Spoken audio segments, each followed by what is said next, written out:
Hey students, welcome to the Friday Recap. We are glad that you are here. We take this time every Friday to just talk about what God has been speaking to us through the Word, what we've been reading all week, and we've been doing this reading plan through our Nobody Special series. And each day we read a chapter of the New Testament. We hope you've been joining with us in that. Before we get started, I just wanted to mention, if you have not registered for D Now yet, you need to do that now. We've got about a week left to sign up. And so I'd love to see you guys signed up for that. It's going to be a blast. It's February 12th through 13th.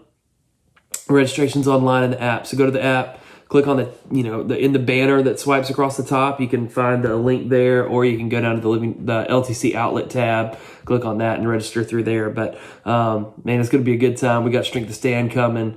Strength to Stand's put together their own worship team.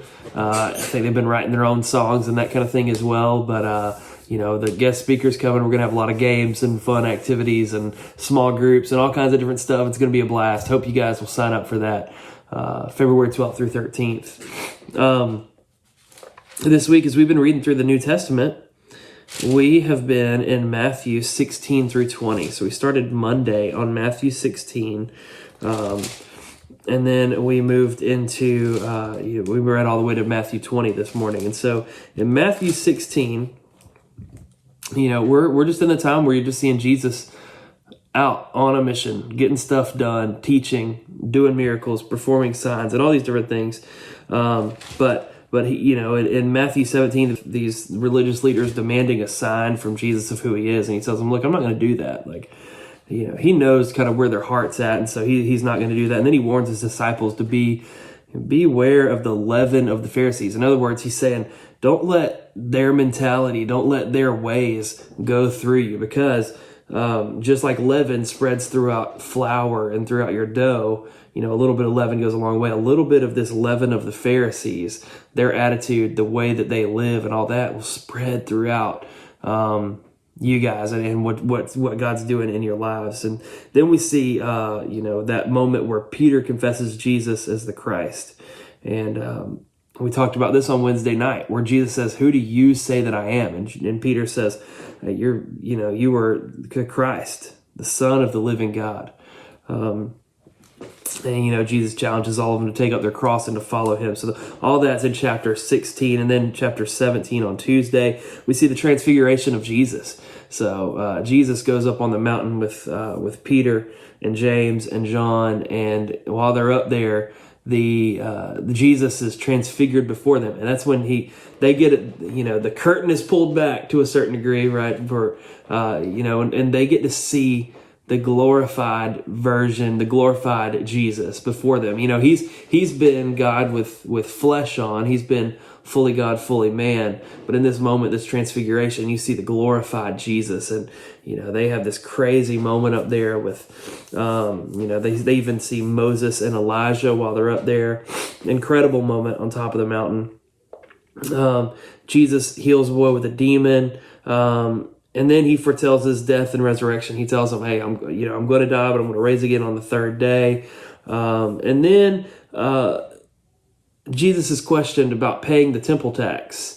The tax that whenever they went to the temple, they were supposed to pay this tax. And somebody asked, "Hey, do you not pay does your leader not pay the temple tax?"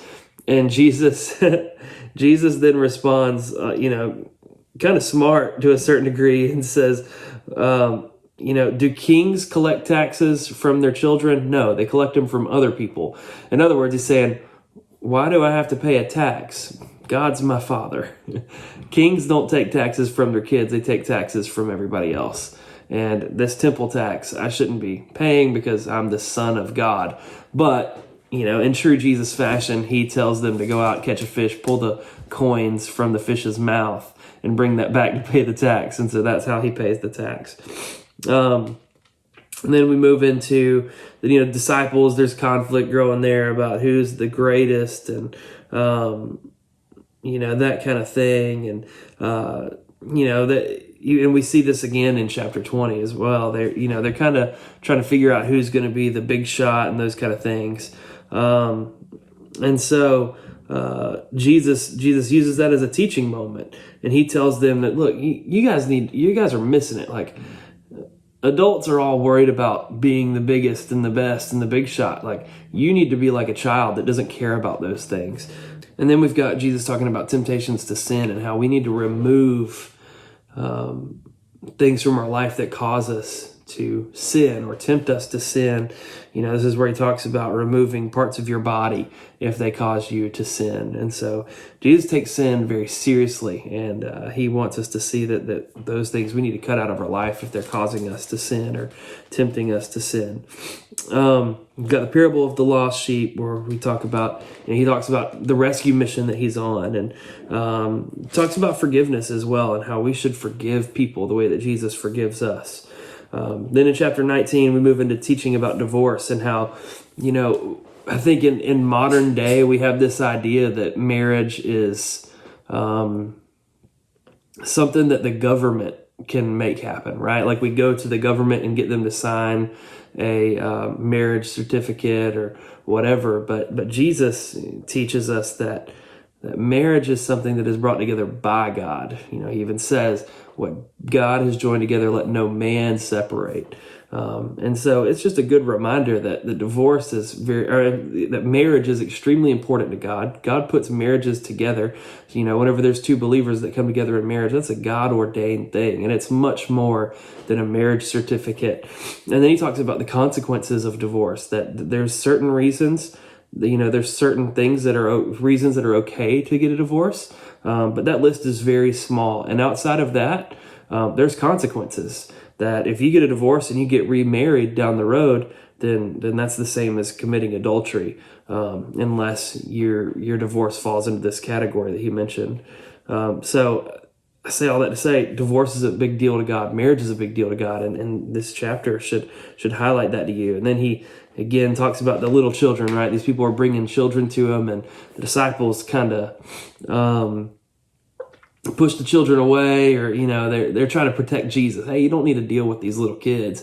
And Jesus says, well, let the little children come to me, because this is who the kingdom of heaven belongs to.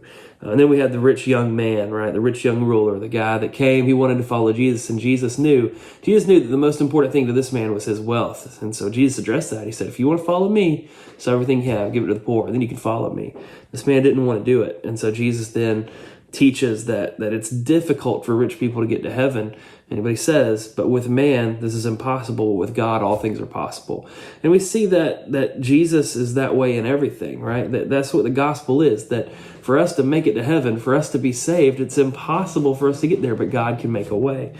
And then that idea gets further highlighted in chapter 20 with the parable of the laborers in the vineyard. And what's cool about that parable is you've got people that go out and they get hired by this master that says, hey, I'm gonna hire you to work for a denarii a day. So if you work a full day out in my field, I'm gonna pay you a denarii. It was a fair wage, and so they went out and they did that. And then he hired some more people a little later in the day, some more people a little bit later in the day, and then finally, the last hour of work, he hired some more people. And he pays each and every one of those people one denarii. So whether they'd been working for 12 hours or 1 hour, they made the same amount of money. And obviously the people that had been working all day were kind of frustrated. Like, why are we all making the same thing? And the master comes back and says, whoa. Didn't we agree this was a fair wage? You were happy with that, and you did it. So why are you upset at them and at me because they made the same thing? We agreed on this. You should be happy that I paid you what I said I would. And then why are you upset? It's just my kindness and my generosity that gives them the same thing, even though they hadn't worked as long. And man, the kind of idea there is, again, so many religions throughout the world are all about our works and earning our way into heaven. And Jesus is saying, just because somebody gets saved in the last hour of their life, they're on the same playing field as a person that's been saved since they were 5. Because it's not about what you can do to get to heaven. It's not about what you can do to be a good person or to earn your way. It's not works-based.